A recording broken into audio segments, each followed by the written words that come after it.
Chào mừng quý vị quay trở lại bản tin quốc tế sáng ngày 19 tháng 9 của FBNC. Chương trình hôm nay sẽ có một số thông tin nổi bật sau đây. Liên quan đến khu vực đầy sóng gió ở Đông Á. Đáng chú ý, khu trục hạm Mỹ và chiến đấu cơ Trung Quốc cùng tới eo biển Đài Loan. Cựu đô đốc Mỹ làm rõ dự đoán Trung Quốc tấn công Đài Loan năm 2027. Trung Quốc đối phó thế nào khi đứng giữa muôn trùng vòng vây của Mỹ và đồng minh châu Á. Mối quan hệ giữa Trung Quốc và đảo quốc Úc tiếp tục có dấu hiệu xấu đi nghiêm trọng. Vì sao chuyên gia Trung Quốc cảnh báo Úc là mục tiêu tấn công hạt nhân? Úc ra điều kiện gia nhập CPTPP đối với Trung Quốc, đó là gì? Trong một diễn biến khác, Macron, Merkel sẽ hợp tác chặt chẽ trong những ngày cuối nhiệm kỳ của bà đầm thép. Hàng ngàn người di cư lội sông để thực hiện giấc mơ Mỹ. Tin nóng, mỗi năm, khoảng 2 triệu người bị công việc ám sát. Dịch sốt xuất huyết bùng lên nhiều nơi ở Ấn Độ. Úc, hàng ngàn cảnh sát giải tán cuộc biểu tình rầm rộ, chống lệnh phong tỏa. Tất cả sẽ có trong bản tin của FBNC ngay sau đây. Mỹ tiếp tục điều khu trục hạm đi qua eo biển Đài Loan vào thứ Sáu ngày 17 tháng 9, một ngày sau khi Đài Bắc đề xuất tăng chi tiêu quân sự thêm gần 9 tỷ đô la nhằm đối phó Trung Quốc. Cụ thể, trong một thông cáo báo chí, hạm đội 7 của Hải quân Mỹ cho hay tàu khu trục tên lửa dẫn đường lớp Alebuk USS Barry đã đi qua eo biển này, phù hợp với luật pháp quốc tế. Động thái này thể hiện cam kết của Mỹ đối với một khu vực Ấn Độ-Thái Bình Dương tự do và rộng mở, hạm đội 7 cho biết. Về phía Đài Loan, chính quyền Đài Bắc cho biết họ đã được thông tin về tình hình. Cũng trong ngày 17 tháng 9, hòn đảo đã kết thúc cuộc tập trận Hán Quang thường niên diễn ra trong suốt tuần qua. Lãnh đạo Thái Anh Văn mô tả cuộc tập trận là một bài kiểm tra khả năng quân sự và là cơ hội chứng tỏ với thế giới về cam kết tự vệ của Đài Loan. Thật trùng hợp là trong hôm thứ Sáu, Trung Quốc điều tới 10 máy bay quân sự tiến vào vùng nhận dạng phòng không của hòn đảo. Các chiến đấu cơ tiến gần khu vực quần đảo Đông Sa do Đài Loan kiểm soát, trong khi 2 máy bay Y-8 bay vào kênh Ba Sĩ nằm giữa đảo Đài Loan và Philippines, hãng Reuters cho hay. Không chỉ được Mỹ tiếp sức, mới đây, Đài Loan cũng nhận được trợ giúp quân sự từ các quốc gia châu Âu. Taiwan News ngày 18 tháng 9 đưa tin, cơ quan phòng vệ của hòn đảo vừa ký một thỏa thuận hỗ trợ kỹ thuật với hãng sản xuất máy bay hàng đầu của Pháp, Dassault. Theo đó, thỏa thuận trị giá 790,96 triệu Đài tệ, tương đương 28,45 triệu đô la, sẽ bao gồm hỗ trợ liên quan đến tiêm kích phản lực Mirage 2000. Trước đây, Đài Loan đã mua 60 máy bay chiến đấu vào năm 1992 cùng với 480 tên lửa tầm trung MICA và 960 tên lửa tầm ngắn Magic 2. Theo Liberty Times, tập đoàn Dassault sẽ cử các kỹ thuật viên người Pháp đến căn cứ không quân Tân Trúc để hỗ trợ công việc bảo dưỡng các máy bay phản lực. Được biết, hợp đồng sẽ có hiệu lực trong 5 năm cho đến ngày 13 tháng 9 năm 2026. Đây là thỏa thuận mới nhất trong một loạt các thỏa thuận khác được ký kết nhằm duy trì hoạt động của tiêm kích phản lực Mirage có tuổi đời hơn 2 thập kỷ. Hồi tháng 3 năm nay, ông Philip Davidson, lúc đó là đô đốc Mỹ, chỉ huy Bộ Tư lệnh Ấn Độ Dương-Thái Bình Dương, đã gây sốc toàn thế giới khi ra điều trần trước Ủy ban Dịch vụ Vũ trang thuộc Thượng viện Mỹ và bình luận về cuộc giao tranh có thể bùng nổ ở eo biển Đài Loan. Tôi nghĩ rằng nguy cơ đó hiện hữu rõ ràng trong thập kỷ này, cụ thể là trong 6 năm tới, ông Davidson phát biểu. Hiện ông Davidson đã nghỉ hưu và tham gia vào Ủy ban Cố vấn của Viện Hòa bình Sasakawa. Ông vừa có cuộc phỏng vấn với báo Nikkei ASEAN để làm rõ quan điểm của mình. Cựu đô đốc Mỹ cho rằng Quân đội Giải phóng Nhân dân Trung Quốc PLA rõ ràng đã phát triển năng lực rất nhanh chóng về tên lửa, lực lượng an ninh mạng, khả năng huấn luyện, tác chiến phối hợp, hệ thống hậu cần để hỗ trợ cho chiến đấu. Tất cả những xu hướng này cho thấy trong vòng 6 năm tới, Trung Quốc sẽ có đủ sức mạnh và quy mô để sáp nhập Đài Loan bằng vũ lực nếu họ muốn. Cựu đô đốc Mỹ đã nhấn mạnh nếu Trung Quốc muốn chọn phương án đó, và theo ông Davidson, sự lựa chọn này có thể xảy ra vào năm 2027 khi Chủ tịch Trung Quốc Tập Cận Bình đứng trước một bước ngoặt chính trị quan trọng. Theo báo Nikkei Asia, ông Tập được dự đoán sẽ tiếp tục nắm quyền sau kỳ đại hội 5 năm của Đảng Cộng sản Trung Quốc diễn ra vào mùa thu năm 2022. Tuy nhiên, trong kỳ đại hội tiếp theo vào năm 2027, có thể một sự chuyển biến lớn sẽ xảy ra, và điều đó thúc đẩy cho quyết định tấn công Đài Loan của ông Tập để thực hiện các nước cờ chính trị, theo báo Nikkei trích lời ông Davidson nhận định. Hiệp ước ba bên giữa Mỹ, Anh và Úc là thỏa thuận mới nhất trong một nỗ lực nhằm xây dựng mạng lưới quan hệ đối tác an ninh chống lại ảnh hưởng của Trung Quốc ở khu vực Đông và Đông Nam Á. Theo đó, liên minh với tên gọi AUKUS sẽ cho phép Mỹ chia sẻ công nghệ nhạy cảm, giúp Úc sở hữu tàu ngầm chạy bằng năng lượng hạt nhân. Theo South China Morning Post, Với hiệp ước đối tác mới, Tổng thống Mỹ Joe Biden đã thực sự phá vỡ chiến lược nước Mỹ trên hết của người tiền nhiệm Donald Trump, vốn từng gây chia rẽ, xung đột với các nước đồng minh. Chính quyền ông Biden đang quay trở lại hợp tác liên minh để cạnh tranh với Trung Quốc. Điều này đặc biệt được hoan nghênh và nhận được sự ủng hộ từ các nước Đông Nam Á. Ông Trần Tương Miểu, chuyên gia nghiên cứu tại Viện Quốc gia Trung Quốc về vấn đề Biển Đông cho biết. Trong 8 tháng từ khi bước vào Nhà Trắng, Tổng thống Biden dường như liên tục thúc đẩy hợp tác đối với các khối liên minh, không chỉ củng cố quan hệ với các đối tác an ninh truyền thông ở châu Á như Nhật Bản, Hàn Quốc và Philippines, Hoa Kỳ còn mở rộng quan hệ với Việt Nam và Ấn Độ.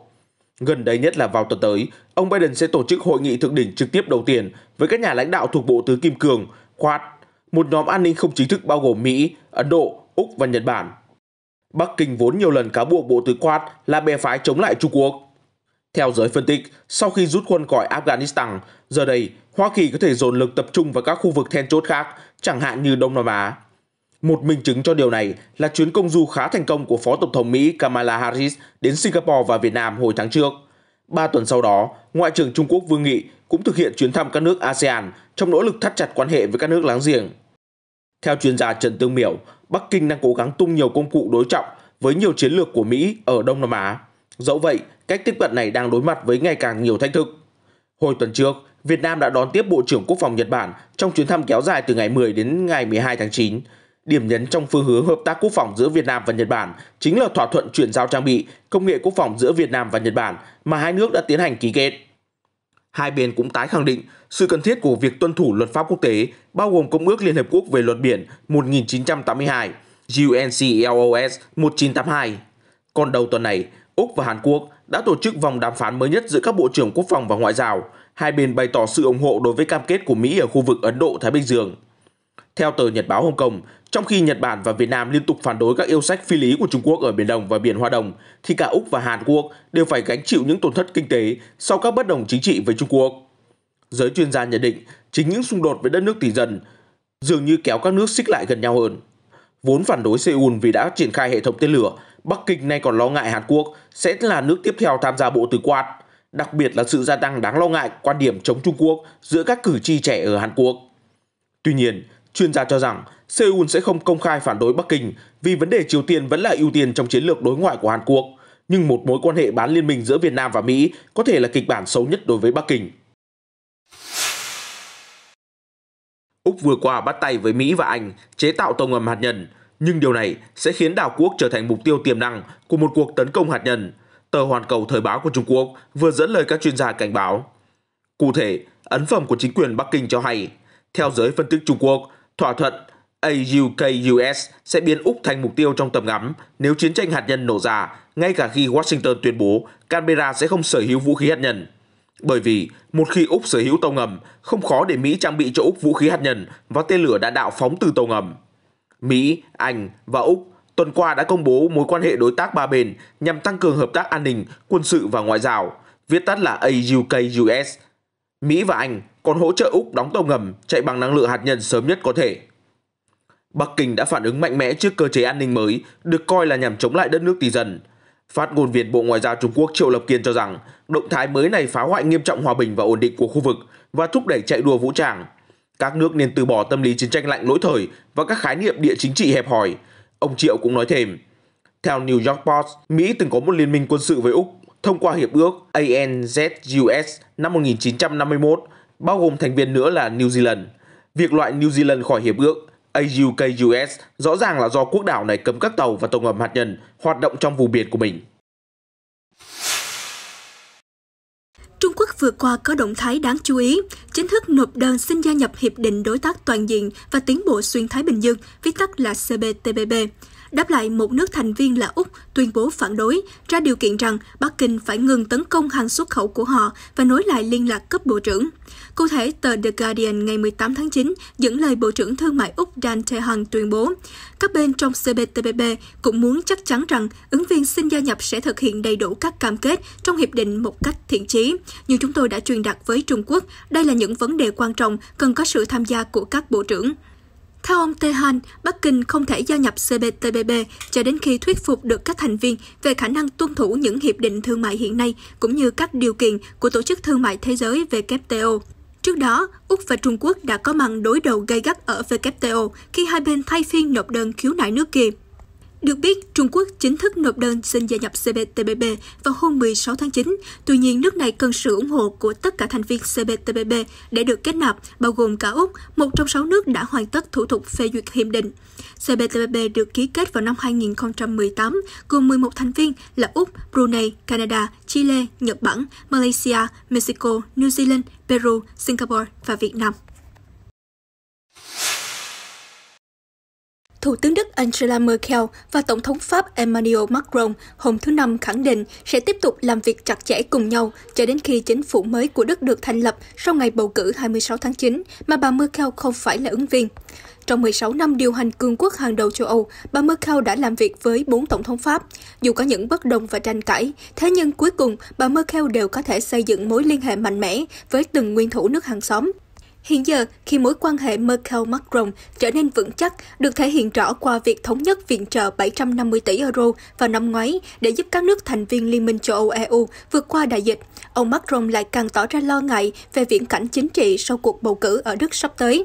Thời kỳ xây dựng liên minh thường kéo dài ở Đức có thể khiến Pháp gặp khó khăn trong việc thúc đẩy chương trình cải cách đầy tham vọng của EU, khi nước này giữ chức chủ tịch luân phiên của khối trong nửa đầu năm tới. Vì vậy, ông Macron đã bày tỏ nỗ lực thắt chặt quan hệ hơn nữa với Đức trong những ngày làm việc cuối cùng của bà đầm thép Merkel. Cho đến khi thành lập chính quyền Đức mới, Thủ tướng Angela Merkel và tôi sẽ tiếp tục làm việc chặt chẽ cùng nhau trong những vấn đề quan trọng để tìm ra những giải pháp chung mang tinh thần Pháp-Đức, điều mà chúng tôi đã luôn tiến hành từ ngày đầu tiên. Ông Macron khẳng định trên các bậc thang của Điện Élysée trước khi bước về phía tiệc tối. Đáp lại, bà Merkel cho biết, chúng tôi cũng sẽ thảo luận về nền tảng để mọi thứ có thể diễn ra suôn sẻ từ phía Đức, nhằm đảm bảo không có bất kỳ sự trì hoãn nào xảy ra khi chúng ta cần có những quyết định quan trọng. Nữ thủ tướng đã liệt kê nhiều vấn đề bao gồm Afghanistan, Belarus, Ukraine đến các mục tiêu giảm phát thải của EU. Theo một cố vấn Điện Élysée cho biết, bữa tiệc tối hôm thứ Năm giữa bà Merkel và ông Macron không phải là tiệc chia tay. Hai nhà lãnh đạo đang cố gắng hoàn thành một số công việc quan trọng cuối cùng, bao gồm vấn đề người nhập cư thời hậu khủng hoảng Afghanistan. Hàng trăm người di cư vào hôm 17 tháng 9 đã lội qua dòng sông cạn Rio Grande, ngăn chia Mexico với Mỹ để thực hiện giấc mơ tị nạn đến xứ sở cờ hoa. Chủ yếu những người nhập cư đã rời bỏ Haiti, đất nước bị tàn phá bởi hỗn loạn chính trị và 2 vụ thiên tai bão lũ động đất liên tiếp. Hiện có hơn 10.000 người di cư đang nằm ngủ la liệt dưới một gầm cầu lớn ở miền nam bang Texas, Mỹ. Họ tuyệt vọng, đói khát và đặt ra bài toán nhân đạo hóc búa cho chính quyền Tổng thống Joe Biden. Cục tuần tra biên giới Mỹ hôm thứ Năm cho biết sẽ tăng nhân lực đến thành phố Del Rio, bang Texas và sẽ cung cấp nước uống, khăn và dụng cụ vệ sinh cho những người nhập cư. Ông Biden khi nhậm chức hồi tháng 1 đã cam kết cách tiếp cận vấn đề nhập cư một cách nhân văn hơn so với chính quyền tiền nhiệm. Tuy nhiên, phe Cộng hòa lại cho rằng ông Biden đang thiếu quyết đoán và góp phần khiến cho con sóng thần nhập cư chảy tràn về biên giới miền Nam nước Mỹ. Các bệnh và chấn thương liên quan đến công việc đã gây ra cái chết cho gần 2 triệu người mỗi năm, theo báo cáo mới công bố hôm thứ Sáu của 2 cơ quan Liên Hợp Quốc. Theo đó, nghiên cứu chung đầu tiên của Tổ chức Y tế Thế giới WHO và Tổ chức Lao động Quốc tế ILO cho biết các bệnh tật và chấn thương liên quan công việc từ năm 2000 đến 2016 đã khiến gần 2 triệu người tử vong mỗi năm trên toàn cầu, chủ yếu do các bệnh hô hấp và tim mạch. Con số thiệt mạng của năm 2016 là 1,9 triệu người. Thật sự sốc khi nhận ra có quá nhiều người bị công việc sát hại theo nghĩa đen. Tổng giám đốc WHO Tedros Adhanom Ghebreyesus đã viết. Ông cho biết thêm, báo cáo của chúng tôi là hồi chuông cảnh báo cho các quốc gia và doanh nghiệp để có biện pháp cải thiện, bảo vệ sức khỏe và sự an toàn của người lao động. Nghiên cứu của 2 cơ quan Liên Hợp Quốc đã đánh giá 19 yếu tố nguy cơ nghề nghiệp, bao gồm tiếp xúc với không khí ô nhiễm và các vật liệu độc hại. Tuy nhiên, kết luận đưa ra, làm việc nhiều giờ vẫn là nguyên nhân chủ yếu khiến người ta chết khi làm việc. Cụ thể, năm 2016, khoảng 750.000 người qua đời vì thời gian làm việc quá dài. Làm việc nhiều giờ, theo định nghĩa của WHO, là hơn 55 tiếng đồng hồ mỗi tuần. Nghiên cứu còn nói, một lượng lớn người chết do đột quỵ và bệnh tim đều bắt nguồn từ thời gian làm việc quá dài. Từ năm 2000, xu hướng này không ngừng gia tăng. Đáng chú ý, một tỷ lệ lớn áp đảo về số ca tử vong liên quan đến công việc đã diễn ra đối với nam nhân viên từ 54 tuổi trở lên ở Đông Nam Á và Tây Thái Bình Dương. Đây cũng là nhóm đối tượng chiếm tỷ lệ lớn nhất trong số những người qua đời do làm việc quá sức. Ngoài ra, báo cáo nhấn mạnh con số tử vong vì công việc trên thực tế cao hơn rất nhiều mức ghi nhận. Chẳng hạn như, báo cáo mới đây không xem xét về các yếu tố áp lực ở nơi làm việc có thể ảnh hưởng như thế nào đến sức khỏe tinh thần, thậm chí là mối liên hệ giữa stress với các trường hợp tử vong. Dịch sốt xuất huyết trong nửa đầu tháng 9 đã bùng phát nhiều nơi ở Ấn Độ, với bang Uttar Pradesh, miền Bắc, đang chịu ảnh hưởng nặng nề nhất. Thống kê đến ngày 14 tháng 9, tiểu bang đã ghi nhận 114 bệnh nhân tử vong, bao gồm 88 trẻ em. Theo truyền thông Ấn Độ, dịch cũng bùng lên ở các bang Bihar, Madhya Pradesh, Tây Bengal và thủ đô New Delhi, với số bệnh nhi chiếm 70%. Tình cảnh tuyệt vọng và hoảng loạn đã bủa vây nhiều bệnh viện địa phương trong những ngày qua ở quận Firozabad, bang Uttar Pradesh. Tâm dịch sốt xuất huyết hiện giờ, bác sĩ Alor, giám đốc y tế của bệnh viện chính phủ quận Firozabad cho biết, gần như bệnh nhi đến đây đều có chung các triệu chứng như sốt cao, đau bụng và nôn mửa, một vài bé bị ho. Đến hiện tại, bệnh viện đã tiếp nhận 480 trẻ em. Theo nghiên cứu của Hội đồng Y khoa Ấn Độ, một nhóm chuyên gia phát hiện các ca tử vong hiện nay đều nhiễm D2, được xem là chủng nguy hiểm nhất của virus gây bệnh sốt xuất huyết. Người mắc bệnh thường bị sốt, đau cơ khớp. Tại Ấn Độ, dịch sốt xuất huyết bùng phát hầu như mỗi năm, đặc biệt vào mùa mưa khi muỗi vằn mang virus sinh sản ở ao tù nước động. Úc ghi nhận gần 1.900 ca nhiễm mới trong hôm qua 18 tháng 9, giữa lúc làn sóng biểu tình chống phong tỏa bùng lên mạnh mẽ. Hàng ngàn cảnh sát ở hai thành phố Sydney và Melbourne đã được huy động để đảm bảo an ninh. Tại trung tâm thành phố Melbourne, hàng trăm người vẫn tụ tập bất chấp lệnh cấm. Truyền thông địa phương cho biết đã xảy ra một số vụ đụng độ và nhiều người bị cảnh sát bắt giữ vào sáng sớm thứ Bảy. Khoảng 2.000 cảnh sát sau đó thiết lập khu vực giới nghiêm, các phương tiện công cộng và dịch vụ đi chung xe ở thành phố đều bị cấm. Bang New South Wales báo cáo hơn 1.300 ca nhiễm mới trong hôm qua, chủ yếu ở thủ phủ Sydney, bao gồm 6 ca tử vong. Bang Victoria ghi nhận 535 ca nhiễm, chủ yếu cùng ở thủ phủ Melbourne, bao gồm một người qua đời. Các biện pháp hạn chế nghiêm ngặt sẽ được duy trì ở Victoria, New South Wales và Canberra cho đến khi ít nhất 70% người từ 16 tuổi trở lên được tiêm phòng đầy đủ. Với tốc độ tiêm ngừa hiện giờ, mục tiêu bao phủ vaccine có thể hoàn thành vào cuối tháng 10 hoặc đầu tháng 11. Tổng thống Tajikistan Emomali Rahmon tuần qua đã chào đón các nhà lãnh đạo của Tổ chức Hiệp ước An ninh Tập thể CSTO do Nga dẫn đầu tại tư dinh của ông ở Dushanbe. Điều đáng chú ý là buổi gặp gỡ diễn ra ở khu vườn đặc biệt với tất cả họa tiết trang trí được làm nền từ vô vàn các loại trái cây, thậm chí có cả một đài phun nước dưa hấu và hồ hoa quả. Tổng thống Rahmon nói rằng ông muốn giúp các vị lãnh đạo cảm thấy vui hơn khi gặp gỡ tại địa điểm thú vị này. Hội nghị thượng đỉnh CSTO diễn ra trong tuần qua vào ngày 16 tháng 9. Sau đó một ngày là cuộc đàm phán của Tổ chức Hợp tác Thượng Hải SCO, bao gồm sự tham gia của Trung Quốc. Tổng thống Nga Vladimir Putin hiện đang tự cách ly sau khi tiếp xúc với một vài ca F0 và ông phải hội đàm trực tuyến với các vị lãnh đạo. Khép lại bản tin hôm nay, mời quý vị cùng thưởng thức chuỗi tứ tấu được chơi trên chiếc thuyền đặc biệt có hình dạng cây đàn vĩ cầm đang chạy dọc theo một trong những dòng kênh nổi tiếng nhất của thành phố Venice, Italia.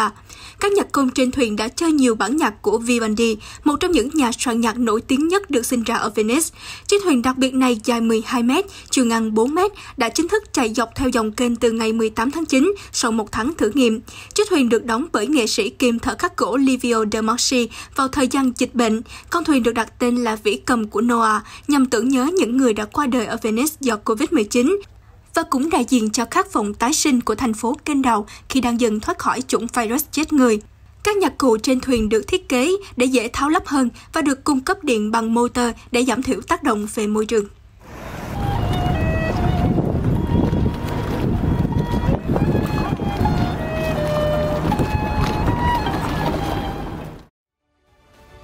Thông tin vừa rồi cũng đã khép lại bản tin thời sự quốc tế hôm nay. Chúng tôi sẽ tiếp tục cập nhật những tin tức nóng nhất về tình hình thế giới. Xin chào và hẹn gặp lại trong những chương trình tiếp theo phát sóng trên kênh FBNC.